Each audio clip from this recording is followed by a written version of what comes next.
Libro: La revuelta de las putas, de víctima a activista, autora Amelia Tiganus. La situación en España, el sistema prostitucional y sus actores.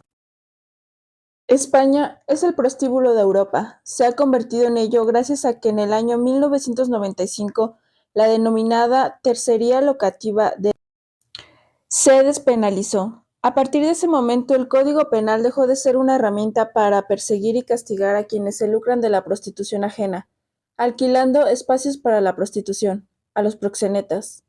Mabel Lozano ha documentado de manera excepcional la creación, desarrollo y funcionamiento de este complejo entramado malvado y su absoluta impunidad en su libro El proxeneta, Paso corto, mala leche y en el documental homónimo. Para ello, ha mostrado el testimonio en primera persona de un antiguo proxeneta, Miguel, uno de los criminales que abrieron el camino para llegar hasta la situación actual. Más de 1,700 prostíbulos se asoman a las carreteras españolas, funcionando legalmente con licencias de hotel. Hay infinitos pisos de prostitución, millones de puteros y millones de vidas truncadas por el hecho de haber nacido mujer. En cuestión de dinero, solo en España la prostitución mueve 5 millones de euros diarios. El trabajo de Mabel Lozano es imprescindible para entender la industria de la explotación sexual. Sus últimas investigaciones y obras nos acercan a un escenario mucho más déspota, con la llegada de lo que ella denomina prostitución 2.0, la explotación sexual de mujeres y niñas en la era virtual. Quizá son proxenetas los intereses de algunos estados que pretenden o afirman alcanzar la igualdad de oportunidades entre hombres y mujeres y saben muy bien que eso representa invertir mucho dinero y esfuerzo para que sus ciudadanas tengan plenos derechos. Sobre todo en los países empobrecidos, mal llamados del tercer mundo. Es más rentable desde una perspectiva neoliberal invertir dinero en fomentar la desigualdad y convertir a las mujeres en mercancía. Como superviviente de prostitución, sé que existen ONG que simplemente se dedican a reproducir el sistema prostitucional. Se retroalimentan del sistema y hay muchísima gente que vive de este gran negocio que es la explotación sexual, además de los proxenetas.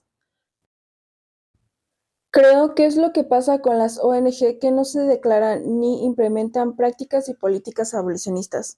Por un lado, recoger mujeres rotas a las que apenas se les concede una ayuda crea puestos de trabajo. Y quienes, desde esos puestos de trabajo, no reclaman el fin de la prostitución, solo tratan de garantizar la continuidad del sueldo y perpetúan la desigualdad y la injusticia. Suena muy mal, pero es porque en realidad está muy mal. El gran problema al analizar la prostitución es, en palabras de mi gran amiga y compañera, la doctora Beatriz Ranea, el enfoque hegemónico tanto en el debate feminista como en las investigaciones al respecto, en el imaginario colectivo, en la cultura popular y en los medios de comunicación, que tienden a poner el foco únicamente en la prostituta, como si ésta encarnase una institución tan compleja como es la prostitución, se tiende a pensar que prostitución es sinónimo de prostituta, de tal forma que, además, recae sobre ella la responsabilidad, la culpa y el estigma social.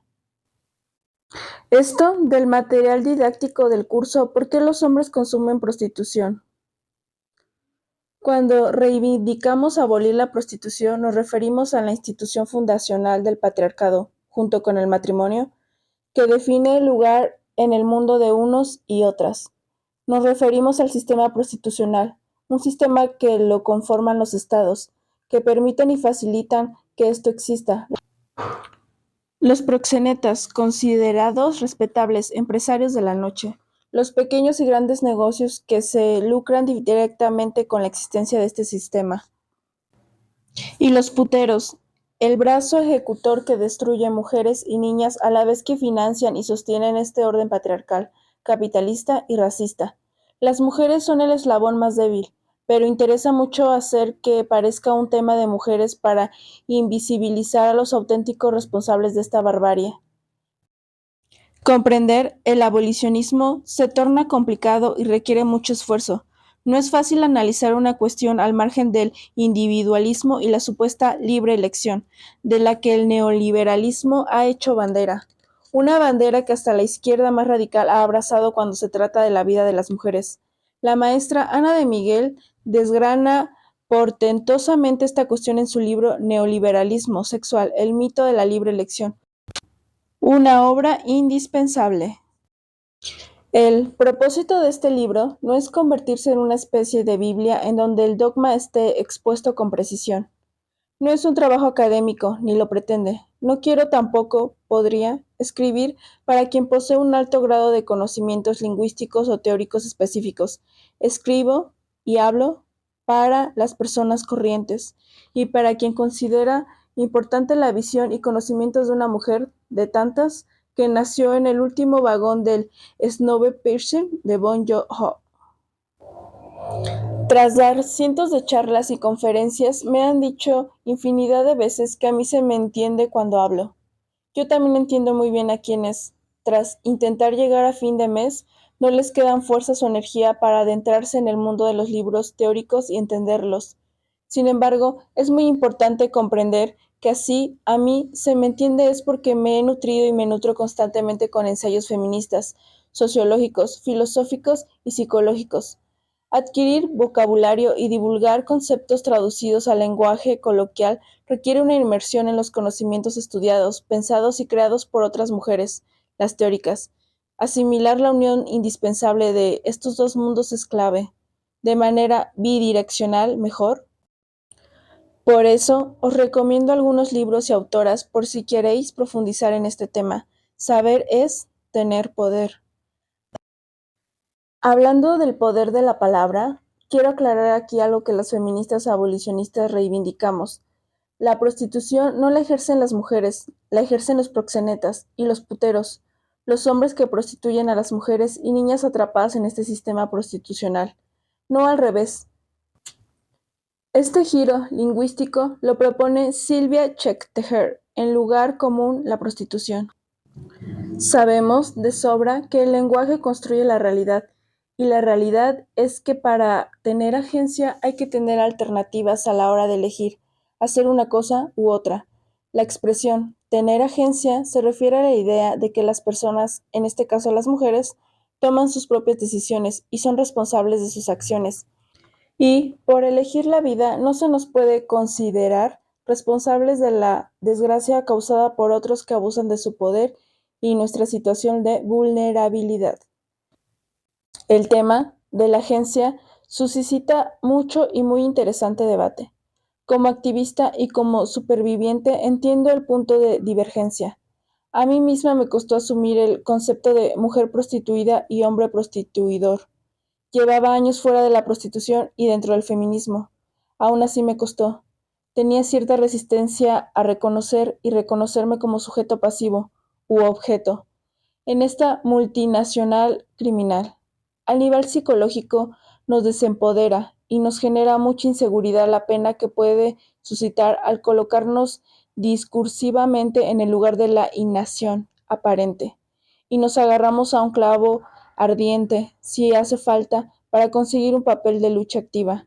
Ahí está la clave de digerir que resistir es verbo, resistir es luchar. Tuve mis momentos de crisis, no como abolicionista, pero sí para incorporar ciertos conceptos que rompían mis esquemas mentales. Esos esquemas que me habían ayudado a sobrevivir y a llegar hasta donde estoy ahora. En esos momentos las dudas las compartía en las redes sociales, principalmente Facebook, en conversaciones con mis compañeras abolicionistas. Recuerdo muchas de esas conversaciones, y sobre todo lo mal que me lo hacían pasar las que me hablaban con paternalismo, intentando imponerme su visión sin tener en cuenta mis circunstancias y mis sentimientos.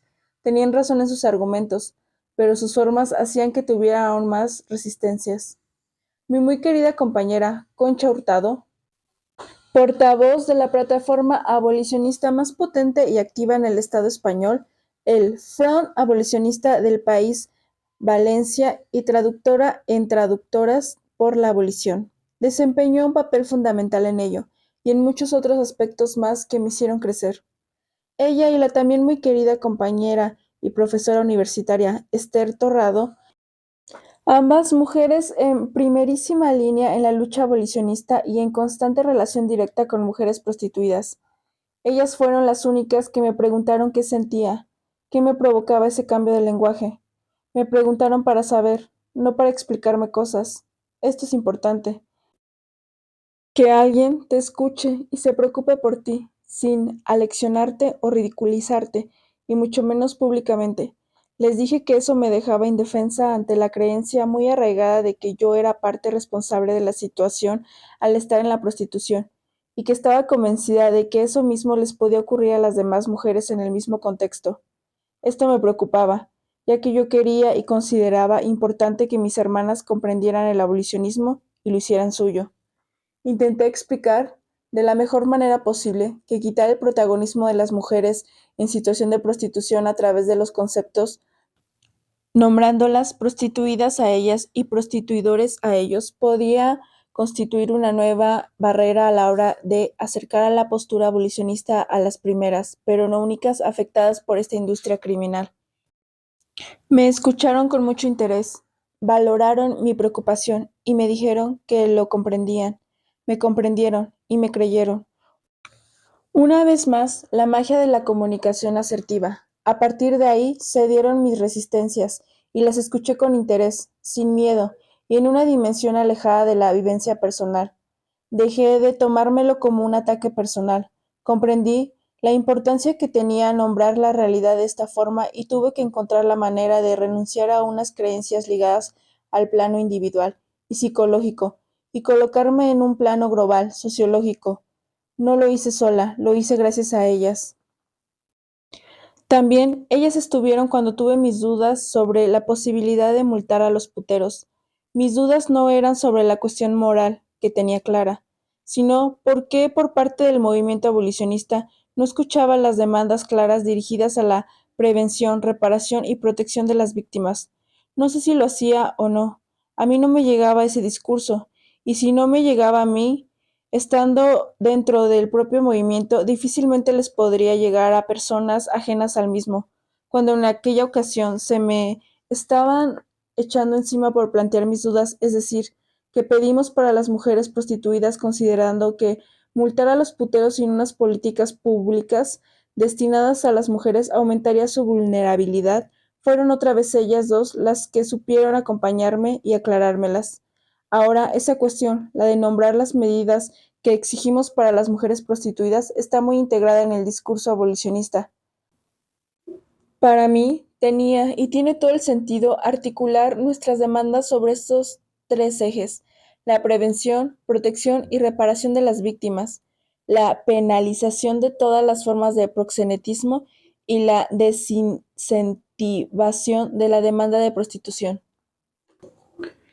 Y cuando lo explicamos así, la gente lo entiende mejor y se suma. Los puteros.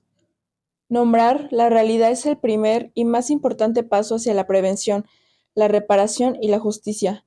Y me gustaría detener un poco más en esto, porque enumerar las violencias que nos afectan no es suficiente. Pensar no es suficiente. Hace falta sentir y empatizar, o al menos intentarlo. No podemos seguir en esta disociación colectiva y social que nos caracteriza. Es hora de hacer una transformación profunda, una revolución, una revuelta, la revuelta de las putas. Si pudiéramos sentir lo que es un día en un prostíbulo, lo que nos daña no son conceptos en abstracto: trata, prostitución, explotación sexual, sistema prostitucional, patriarcado, capitalismo, neoliberalismo, racismo, colonialismo. Quienes nos dañan profundamente son el brazo ejecutor de este sistema prostitucional, los consumidores, o demandantes, o compradores. Yo los llamo puteros. Hay quien prefiere un lenguaje más académico y los llama prostituidores o prostituyentes. Me parece perfecto. Yo utilizo putero porque un día un hombre me dijo molesto que esta palabra era muy fuerte y que sonaba muy despectivo. Y pensé, anda, queda bien. Por fin, una palabra que cargue de rechazo social y estigmatice a quienes hasta hace poco han sido los eternos invisibilizados, cuando no directamente protegidos y amparados.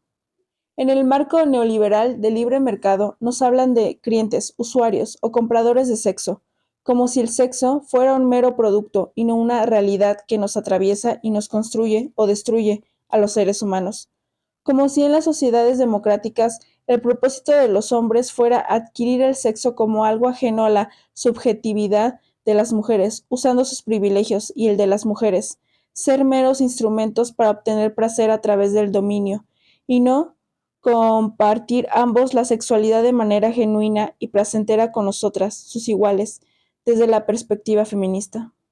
Clientes y compradores en general son personas que utilizan servicios. A ver quién es el guapo que va a salir a señalar al cliente, amo y señor en este sistema de valores neoliberales.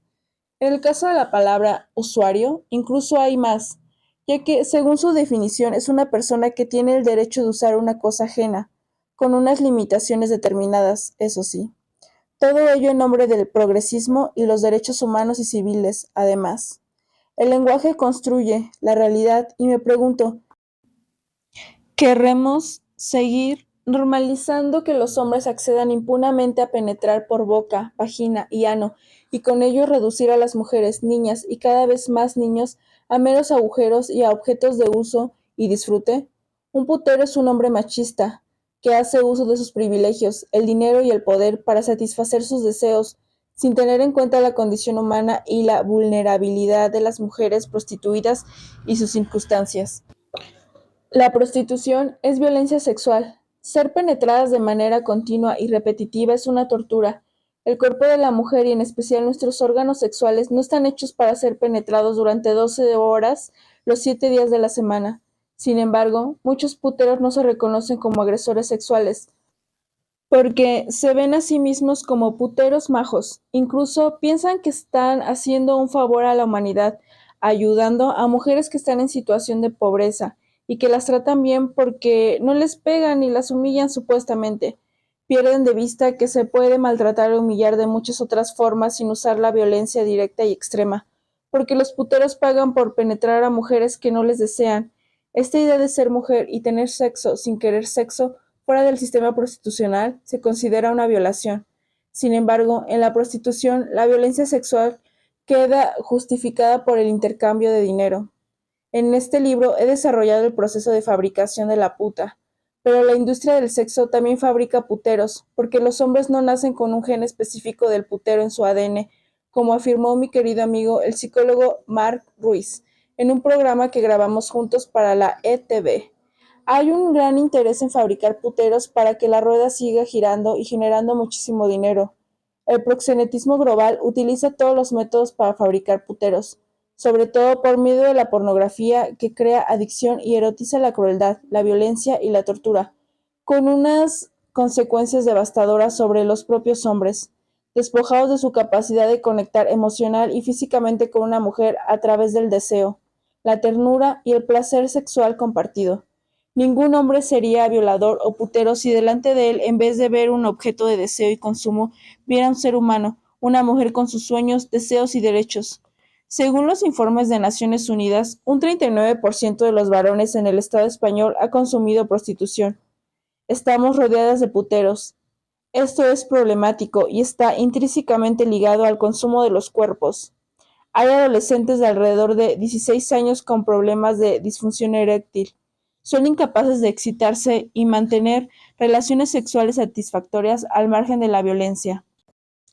Antes de tener una experiencia sensual compartida, son agredidos psicológicamente por la pornografía. Estamos ante una catástrofe, porque la pornografía se consume desde edades cada vez más tempranas, y es la única educación sexual, así es muy fácil perder de vista la conexión que hay entre el cuerpo y el ser, porque se nos está diciendo que son dos cosas diferentes, que no tiene nada que ver. Para muchos chicos jóvenes, alcanzar el placer sexual se convierte en una gran frustración que alimenta la violencia, porque el único placer lo sienten violentando mujeres. Estamos fabricando agresores sexuales a escala industrial. Para conseguir excitación, se consume pornografía con las peores agresiones, violaciones, en grupo o en solitario, pedofilia, maltrato. Quienes la consumen cada vez necesitan más violencia para excitarse. No hay límites cuando la degradación patriarcal entra en cualquier lugar. De hecho, En la pornografía, las escenas sexuales que contienen agresiones contra una mujer conforman el 94% del total. Este consumo obedece a un acto comercial de pura misoginia. Cuando te excitas con tanta violencia de por medio, es muy difícil empatizar con nadie. Esta falta de empatía forma parte del prostíbulo y de la pornografía. No es arte, no es cine. He conocido mujeres que han estado en la pornografía y en la prostitución y son personas con muchos trastornos psíquicos. Muchas acaban suicidándose. Además, nunca se podrán retirar del mercado pajillero internacional las imágenes de la que un día y sin saber la repercusión de sus actos decide mostrar su intimidad. Tenemos que abrir los ojos ante lo que es un auténtico sistema de destrucción y deshumanización de las personas.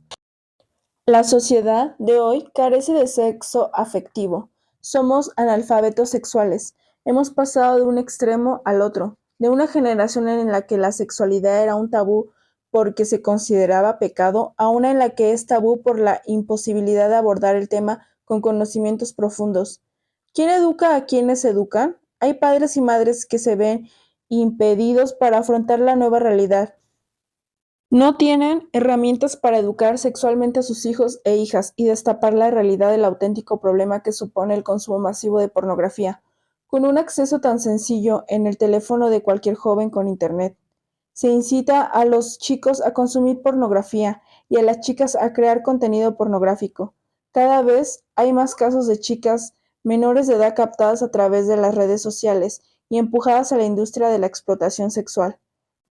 Todo ello porque no somos capaces de afrontar la realidad y no cumplimos con nuestra responsabilidad de personas adultas. Negar un problema no lo hace desaparecer, lo agranda y agrava y tiene unos costes incalculables, pues se trata de la vida humana y en especial de aquellas personas que representan el futuro de la humanidad. La prostitución es ocio, diversión y negocio para los hombres. La pornografía es el marketing de la prostitución. La pornografía es un producto y como tal se tiene que vender y renovar continuamente. Empezó con la infantilización de las mujeres a través de la depilación. Luego fue dando pasos hacia una versión más misógina, más violenta y más cruel, con golpes, tirones de pelo, violaciones en grupo y hasta prácticas relacionadas con la asfixia. Con frecuencia, adolescentes y jóvenes acuden a urgencias después de sufrir sexo, porque las mujeres en general no tenemos sexo si no lo gozamos, lo sufrimos.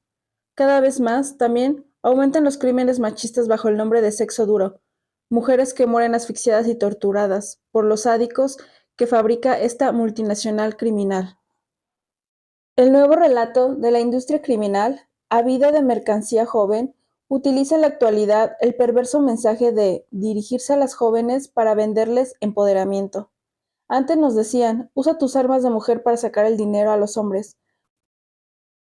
Hoy en día, armas de mujer suena a machista, porque lo es.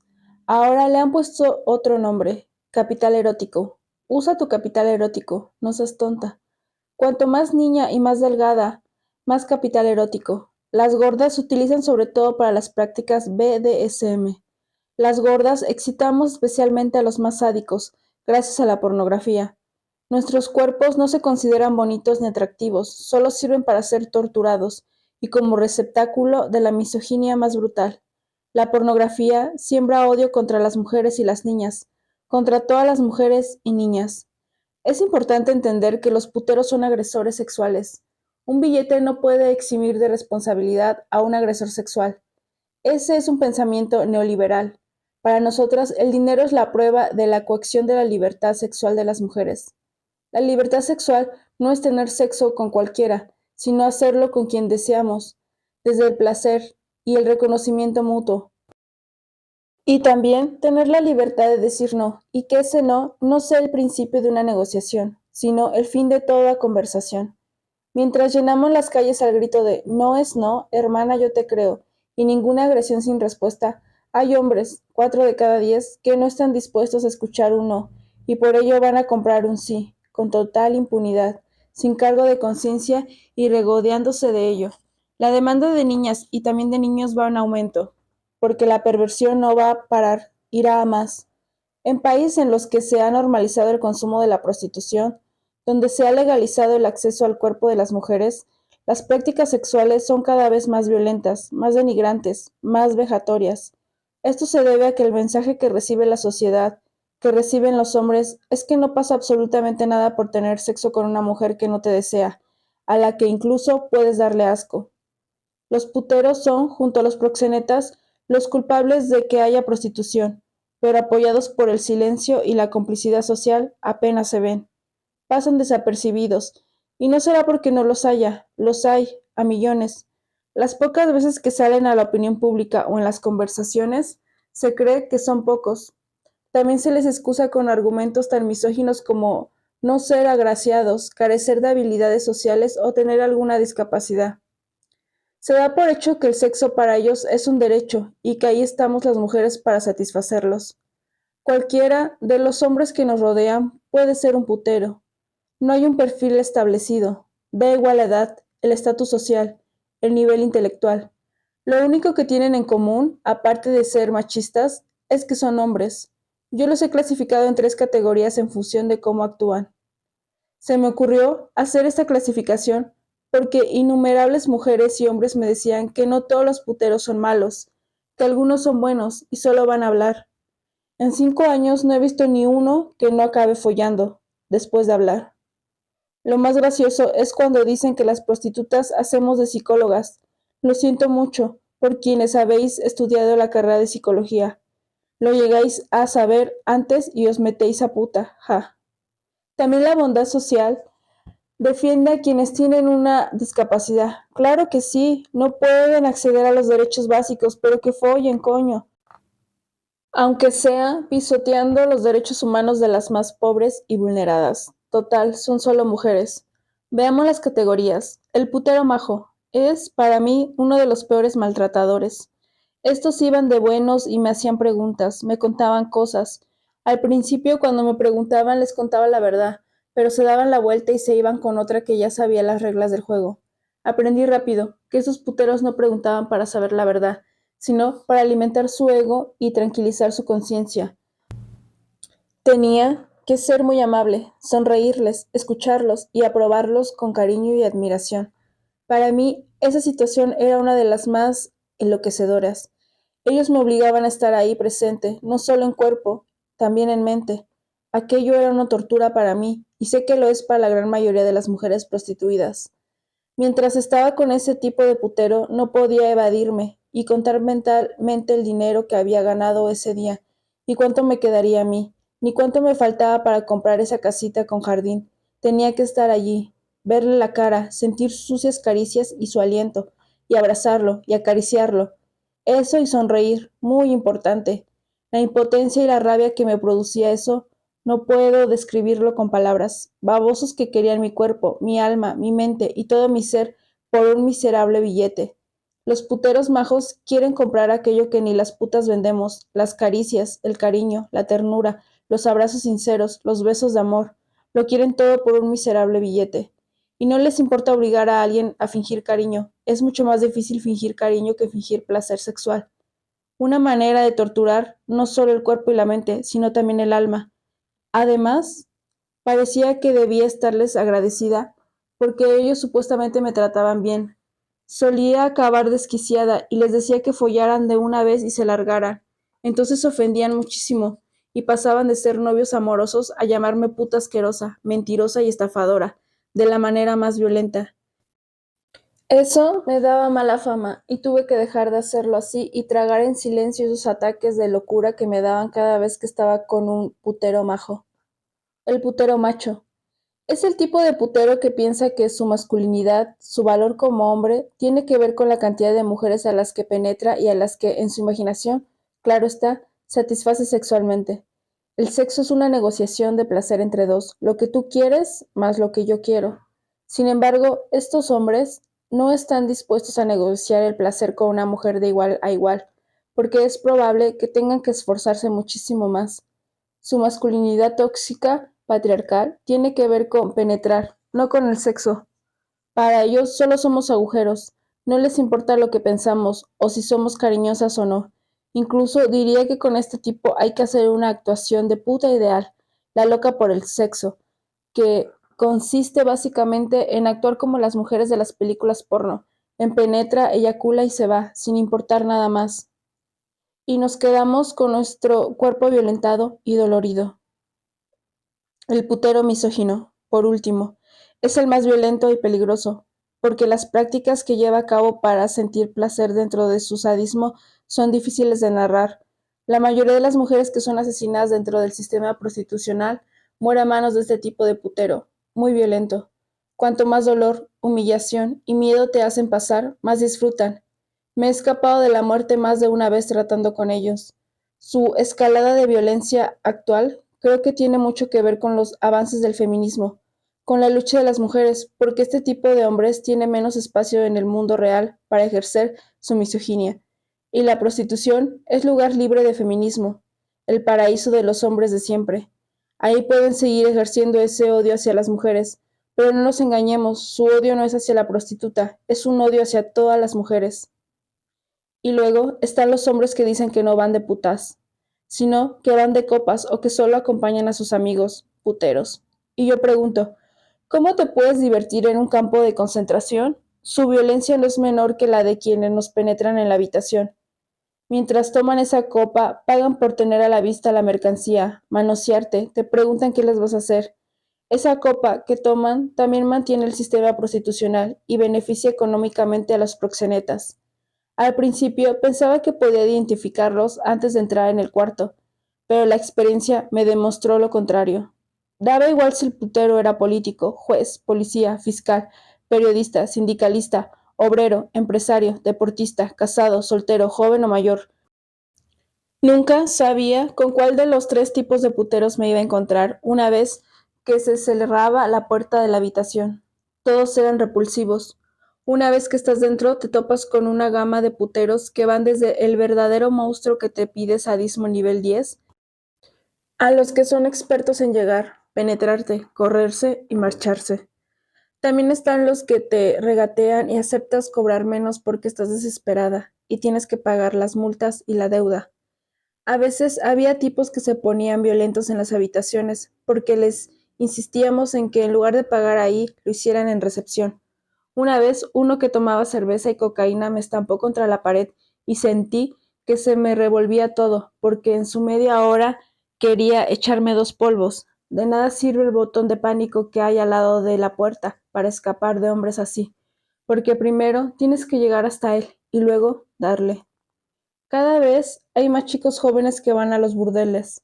De hecho, organizan fiestas temáticas en las que sortean un polvo y una chica que pueden elegir.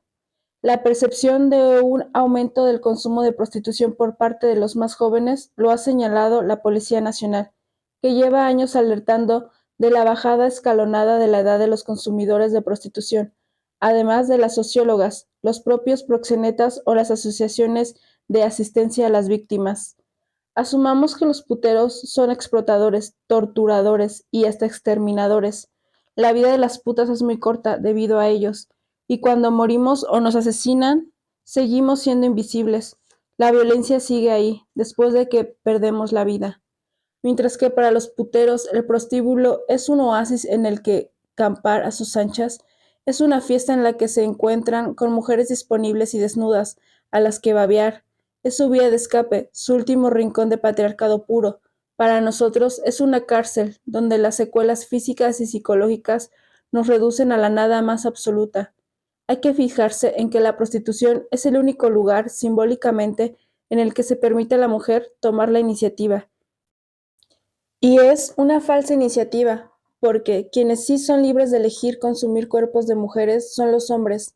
La decisión de las mujeres, supuestamente libre, que en el discurso proxeneta se traduce en liberación sexual, no es más que un espejismo que responde al patriarcado.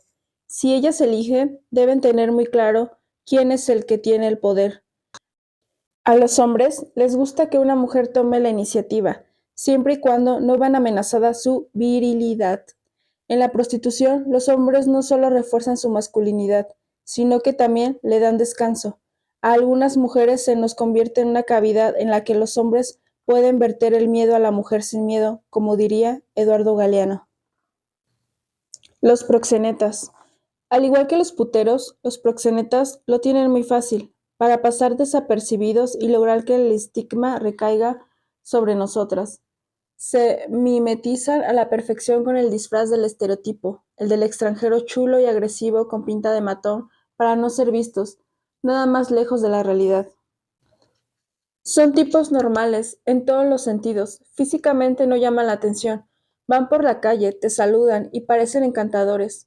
La mayoría de ellos son españoles y, salvo excepciones, no usan la fuerza bruta, sino el maltrato psicológico para poner cadenas invisibles. Saben muy bien que esta técnica es más efectiva que la del maltrato físico. Seducir o engañar antes que golpear para conseguir sus objetivos les resulta no solo más útil, sino también más rentable. Un producto con el envase dañado puede venderse a un tipo de putero específico, el misógino, pero aquí lo que da dinero es la venta al por mayor. Y los puteros, en general, quieren putas felices y sin desperfectos, que les despierten la conciencia. Los moratones, las lágrimas, los dramas, las puertas cerradas, los barrotes y las cadenas no se estilan entre los puteros majos y los puteros machos, que son la mayoría. Así que los proxenetas aseguran de tapar todo eso con purpurina y sonrisas. Los proxenetas juegan a crear un ambiente de competición entre las mujeres, el divide y vencerás de siempre, para generar cuantos más billetes para ellos mejor. Por eso buscan a sus favoritas, mujeres que por pura desesperación o supervivencia aceptan el papel que en realidad no es otra cosa que el estatus de la zona de confort dentro de la opresión. La demanda y los gustos de los proxenetas también deciden la gama de mujeres a las que esclavizar. Los hay que nos prefieren a las rumanas, ya que resultamos más baratas por la fama de secas y bruscas que tenemos, o los que escogen a las latinoamericanas por ser más dulces y melosas. En cualquier caso nos tratan como el que ejerce de padre autoritario y tiene el poder del monopolio de una casa. Conocí a pocas mujeres que se rebelaran. Cuando lo hacían era porque estaban borrachas o drogadas, y la revolución no se hace ni borrachas ni drogadas, ni en solitario. Tratábamos de adaptarnos lo mejor que sabíamos o podíamos. La estrategia de defensa es la de indefensión aprendida y la disociación. Apenas hay trato entre nosotras. Tenemos relaciones muy frágiles porque todas estamos de paso y porque la competitividad que te inculcan tampoco da para ser amigas. Hay colectivos que están aliados con los proxenetas. Es el caso de algunos taxistas que reciben una comisión por llevar a puteros. Les dan bonos y cobran al final de la noche. Luego están las alianzas con notarios o abogados, que arreglan papeles a las mujeres que no tienen pasaporte porque son latinoamericanas. Y están los empresarios que acaban las reuniones de trabajo o firman los acuerdos en un puticlub. Las putas somos las últimas, las que cargamos con el estigma social. Arrastramos el asco y el rechazo, y ellos, los causantes de todo, los que reparten carnes de puta y nos devalúan como seres humanos, se libran de todo. Socialmente se les consiente esta violencia machista. La gran mentira que vivíamos y nos repetíamos todo el tiempo era que solo íbamos a estar un año más. No he conocido a ninguna mujer que piense jubilarse de prostituta, ni siquiera que pasaran 10 años ejerciendo. Entre nosotras hablábamos constantemente sobre quién ganaba más, quién tenía más clientes asiduos. El dinero era la única razón para estar allí. En la prostitución peleábamos como rivales porque creíamos que cuanto más ganáramos antes, conseguiríamos salir. Además, la que más dinero le hacía ganar al proxeneta se convertía en su preferida y tenía una serie de pequeños privilegios que las demás envidiaban. Así se fomentaba la rivalidad y el enfrentamiento entre nosotras. El proxeneta sacaba provecho porque así ansiábamos ser la preferida. Estábamos dispuestas a hacer todo lo posible para llegar a esa posición. Eso se traducía en hacerle ganar mucho más dinero, porque nos obligábamos a nosotras mismas a superar nuestros límites humanos. Dentro de esta maquinaria de evasión para sobrevivir, en la prostitución el consumo de sustancias aparece desde el primer día.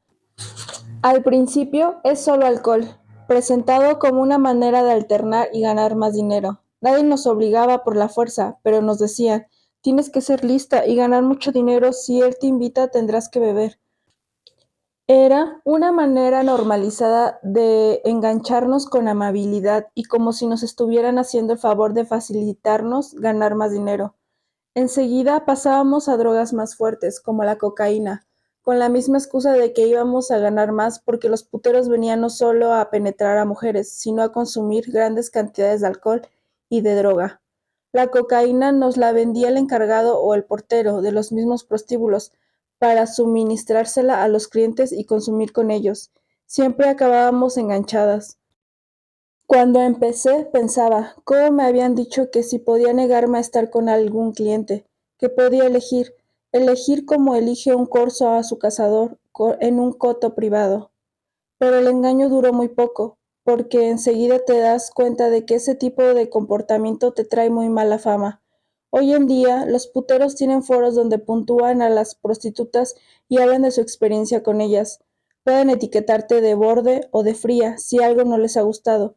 Los moderadores de estos foros llegan incluso a chantajear a las mujeres y pedirles sexo gratis para borrar esos comentarios, que sin duda repercuten negativamente sobre ellas y el proxeneta. Con el negocio no se juega, los proxenetas cuidan mucho su imagen, las putas deben obedecer. Cuando yo estaba en la prostitución, aunque no existieran los foros, los puteros también se comunicaban y castigaban a las mujeres que se atrevían a ponerles límites, o a las que sacaban a alguno de la habitación sin que se hubiera corrido. El castigo era simple, ningún putero te elegía y por tanto dejabas de facturar y tu deuda aumentaba. En un sistema de control y presión, porque al final si quieres sobrevivir no te queda otra que bajar los humos, así que aunque en teoría puedas decir que no, en la práctica no puedes negarte a nada. Para muchas de nosotras los proxenetas no eran criminales, sino que los veíamos como salvadores y protectores que nos ofrecían la posibilidad de, supuestamente, solucionar nuestra vida en un par de años. Ganaríamos mucho dinero y una vez saldada la deuda, que siempre se nos mostraba como un favor, repartiríamos las ganancias al 50%. Al no tener nada, aquello parecía un buen negocio y una buena oportunidad. Lo que no sabíamos era que de nuestra mitad tendríamos que pagar una fortuna por dormir, hacinadas, la ropa, los cosméticos, la cocaína y el alcohol, al que acabaríamos enganchadas, y todo un sistema de multas para controlarnos a nosotras y nuestro comportamiento. Se suponía que en 2 años íbamos a ser libres y podríamos construir nuestra tan deseada nueva vida. Todas veníamos de tremendas historias de pobreza, de desamor parental, malos tratos en el hogar, abandono y estigma social, violencia sexual a través de incesto o violaciones en grupo o sistemáticas. A todas nosotras nos habían destruido la autoestima y la humanidad, convirtiéndonos en mujeres desechables, en putas. Solo soñábamos con conseguir tener una vida tranquila y en paz. Era un intento desesperado de ser consideradas alguien a través de los bienes materiales, ya que para el patriarcado éramos basura, porque hay algo peor que ser puta, y es ser puta pobre. En el mundo capitalista eres lo que tienes, así que lo intentamos dejar de ser nadie, porque tampoco teníamos más referentes que la santa o la puta, y ya que éramos putas, al menos ser listas y cobrar por ello, nos animaban los proxenetas. Todo ello forma parte de la estrategia que utilizan los proxenetas para vendernos la salvación, abusando de su poder y aprovechándose de nuestra situación de vulnerabilidad para captarnos y engañarnos. Cuando entras en la prostitución, puede que tengas claros tus límites, lo que harías y no harías, y que creas fielmente en ellos y digas, de ahí no voy a pasar. Pero aparte del chantaje de los puteros, las dinámicas del propio sistema prostitucional hacen que cuando ya no eres lo bastante nueva, cuando comienzas a deteriorarte físicamente, cuando psicológicamente ya no tienes el aguante para seguir riendo las gracias a los puteros, empiezas a exponerte a prácticas cada vez más violentas y peligrosas, como permitir que te penetren sin preservativo. Si no aceptas, te encuentras en una ratonera sin salida, porque tienes que ganar al menos lo que te cuesta la habitación del prostíbulo. Cada día que pasa sin que consigas dinero, acumulas deuda con tus proxenetas, y eso contando con que hayas logrado pagar la deuda que contraes con ellos por traerte a España. No tienes escapatoria, porque compites con el hecho de que siempre hay chicas jóvenes, nuevas y disponibles las 24 horas, y tú pasas a ser un desecho. Te toca acceder a cosas que con 18 años no las hubieras hecho porque eras joven, bonita y sonriente, pero ya no lo eres porque te han destrozado. La prostitución es el único trabajo en el que la experiencia resta puntos, por el simple hecho de que no es un trabajo. No hacemos ningún trabajo, somos solo agujeros donde los puteros eyaculan. Decir que es lo mismo prostituirse que fregar escaleras es frivolizar hasta el extremo con las consecuencias físicas y psicológicas que tiene prostituirse. Lo que ocurre es que el intercambio de dinero hace que la violencia sexual quede justificada, apelando al consentimiento de las mujeres prostituidas. Pero se confunde consentimiento con resignación. En la prostitución lo que existe es la resignación para poder sobrevivir. Soy puta, esto es lo que hay, esto es lo que me toca hacer. Durante todo el tiempo que estuve en la prostitución no conocí a ninguna mujer feliz de estar en un prostíbulo. Lo que vi fue mujeres que habían creado lazos de complicidad con los proxenetas y que estos las utilizaban como ganchos para captar a chicas jóvenes e inexpertas y engañarlas. Las únicas putas felices las he conocido una vez fuera, y están todo el día en las redes sociales defendiendo la prostitución. Es obvio que estas chicas repiten este discurso como mecanismo de supervivencia, porque necesitan creérselo, pero desde luego el privilegio de unas pocas es el yugo de todas las demás, porque su discurso es el mejor marketing, la mejor publicidad para que la rueda de la prostitución siga girando. Creo que no se dan cuenta del daño, pero tampoco siento que puedan responsabilizarlas porque ellas necesitan sobrevivir. Y sin embargo, ellas no paran de hacernos responsables a las abolicionistas del estigma social que sufren por ser putas, cuando lo que hacemos nosotras es simplemente contar la realidad de la prostitución. Contar la verdad no nos convierte en culpables, sino que nos permite dejar de ser cómplices. A la gente le gustan las putas que defienden el derecho de los hombres a prostituirnos. No debería ser representativa la figura de las que ocupan el lugar del capo en los campos de concentración exclusivos para mujeres y niñas vulneradas y empobrecidas que son los espacios de prostitución. Siempre ha habido y habrá quien se identifique con el agresor y actúe en la misma línea, aun formando parte de la clase oprimida. No lo juzgo. Entiendo que es una manera de sobrevivir y adaptarse en el contexto de mucha ferocidad. La especie humana no es ni de lejos una demostración de afabilidad y compasión constante. Lo que sí resulta hipócrita, profundamente perverso y cuando menos peligroso es centrar la cuestión de la prostitución en el consentimiento de las mujeres, responsabilizándolas de esta manera de su propia esclavitud y sometimiento a los deseos sexuales de los varones para sobrevivir. De la mano de mi psicóloga, la doctora Carmina Serrano, he aprendido que al no poder luchar o huir, el sometimiento es una práctica de supervivencia y una respuesta automática ligada a nuestros instintos primarios. Podremos sobrevivir, las que sobrevivimos, y no acabamos asesinadas o muertas, pero eso no es vivir, y mucho menos hablamos de una auténtica emancipación de las mujeres, que es lo que perseguimos las feministas. Someterse para sobrevivir no es consentir. Uno de los argumentos en contra de la abolición de la prostitución es la afirmación de que si se aboliera aumentarían las violaciones. Decir algo así implica pensar que los hombres no tienen capacidad de autocontrol y por tanto de estar en la sociedad. Si eso fuera así, como dice Ana de Miguel, habría que impedir que estén en el poder por irracionales, como ellos han hecho con nosotras a lo largo de la historia, excluyéndonos de los puestos de autoridad, porque no podemos gestionar nuestras emociones. Esta frase debería ser ofensiva para los propios hombres, pero la asumen con tal normalidad porque les viene bien preservar la existencia de la prostitución, por si acaso un día la necesitan. No se entiende cómo los hombres nos ofenden y no increpan a sus iguales diciéndoles que no pueden actuar así, si es que de verdad hemos avanzado y no vivimos en la misma sociedad primitiva de épocas pasadas.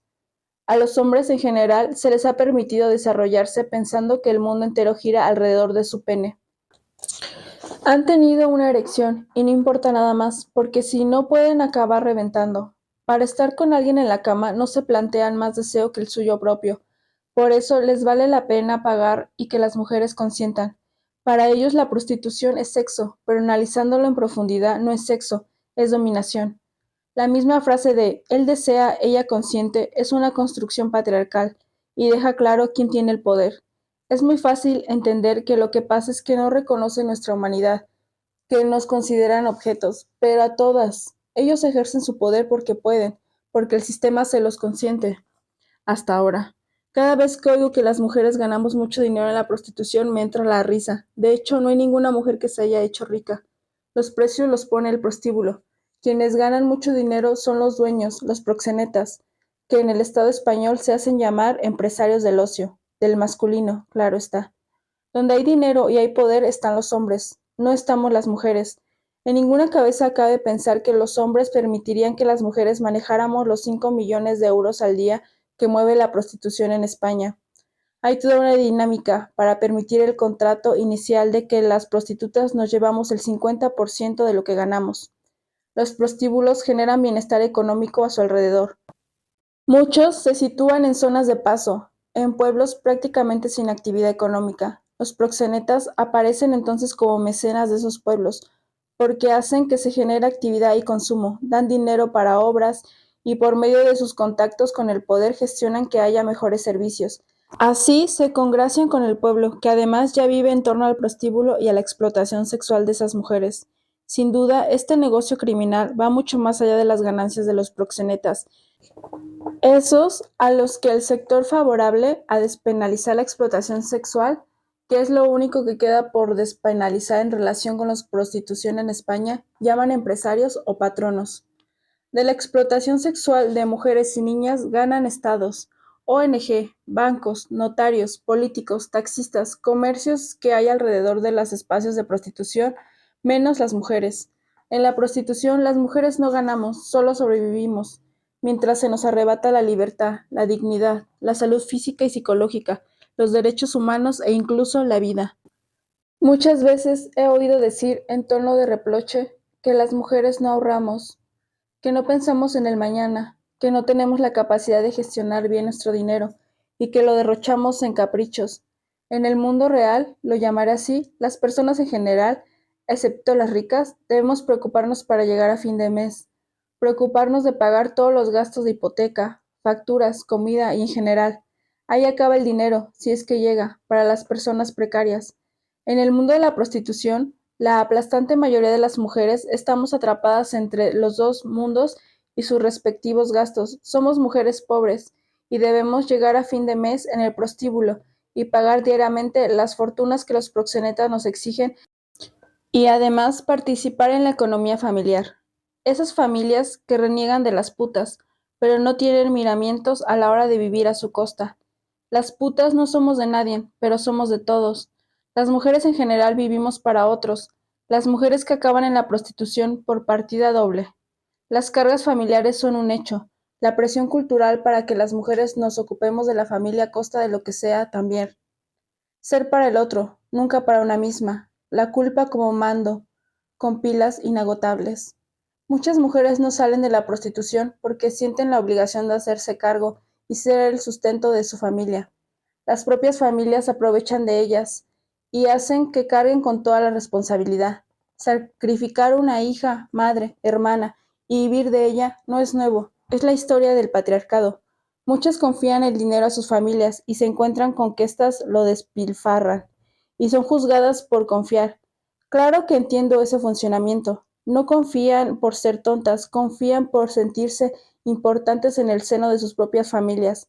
Así por lo menos son vistas, tenidas en cuenta, aunque sea para ser despojadas. Los seres humanos anhelamos ser vistos, ser importantes para alguien. Es un anhelo que nos mueve, capaz de empujarnos a hacer auténticas locuras. Confiar en alguien si eres puta es una locura, una de las gordas, pero ¿cómo sobrevivir sin soñar, sin confiar, sin compartir? Sé por experiencia que las putas somos generosas, muy generosas. A la gente le encantamos las putas cuando somos así. Y nosotras lo sabemos, claro que lo sabemos, y llegamos a hacer aquello que los puteros majos hacen, pero sin abusar de nadie, sino todo lo contrario. Buscamos cariño, afecto y reconocimiento en un mundo que nos detesta, a no ser que invitemos a todo y seamos la exótica alma de la fiesta. Las putas felices seducen. Todo el mundo tiene una amiga puta que es feliz y vive bien. Cada vez que doy una conferencia hay alguien que dice, todo esto está muy bien, pero yo tengo una amiga que, pues claro, por eso la tienes como amiga, porque no te atormenta con su historia, te paga las birras, te hace reír, te cuenta historias excéntricas y hasta puede que folles con ella como con nadie. Las putas follamos bien, bien para los demás, todo lo hacemos bien para los demás, todo menos intentar dejar de ser puta feliz. Sabemos muy bien qué se espera de nosotras en cada situación y nos adaptamos. Eso es algo que hemos desarrollado a la fuerza. Adelantarnos a los deseos de los demás para complacerlos y así sobrevivir. Solo peleamos con quien se convierte en rival. Todo lo demás lo solucionamos seduciendo. No se nos ha dejado hacer otra cosa, especialmente con hombres de por medio. Enfrentarnos a los proxenetas trae problemas, mejor seducirlos. Lo mismo con los puteros. ¿Y tú? ¿A cuántos hombres has seducido? ¿Con cuántas rivales has peleado? Someterse puede adquirir varias formas. Dejarse hacer o hacer. ¿Y qué se puede hacer cuando solo puedes someterte? Seducir. Seducir como mecanismo de supervivencia, incluido en la sumisión. No seducir para engañar ni para disfrutar. Seducir para sobrevivir. Quizá eso pueda parecer un engaño, y a ojos de la cultura patriarcal lo es, porque se mide a través de la mirada del opresor. Quien seduce desde un lugar de poder lo hace para instrumentalizar y sacar provecho, el jefe y la becaria. Quien seduce desde el lugar del peligro y la opresión lo hace para salvar la vida o evitar daños mayores. La película Aquelarre de Pablo Agüero lo refleja de manera magistral. La seducción en igualdad de condiciones no tendría nada de malo, sería un juego divertido, pero la seducción como única manera de sobrevivir es algo perverso y dañino para quien se ve obligada a llevarla a cabo. No solo debemos someternos, sino que debemos hacerlo desde una actitud que satisfaga al depredador. Esto es, que el depredador parezca la caza y al revés. No hay nada que genere más satisfacción en los maltratadores que aquello de parecer las víctimas para ellos mismos y a ojos de todo el mundo, y nosotras las malvadas brujas. Para ello, a lo largo de estos 7000 años de patriarcado, se ha desarrollado y fijado una estructura de pensamiento individual y colectivo que alimenta el relato de los pobres privilegiados opresores.